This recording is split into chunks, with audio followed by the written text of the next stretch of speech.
కామారెడ్డి జిల్లా బిక్కనూరు మండలం బస్సాపూర్ గ్రామంలో ప్రభుత్వ విప్ గంపా గోవర్ధన్ ను మంత్రులు పరామర్శించారు. గంపా గోవర్ధన్ కుటుంబ సభ్యులను మంత్రులు కేటీఆర్, ఎర్రబెల్లి దయాకర్రావు, ప్రభుత్వ విప్ గొంగుడి సునీత, ఎమ్మెల్సీవి గంగాధర్ రావు, డీసీసీబీ చైర్మన్ పోచారం భాస్కర్ రెడ్డిలు పరామర్శించారు.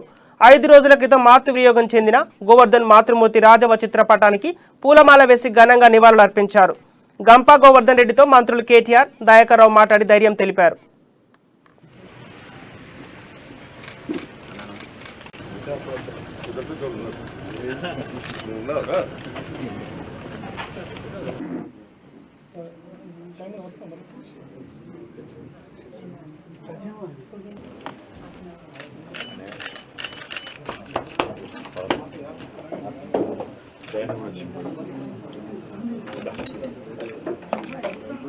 కంప్యూటర్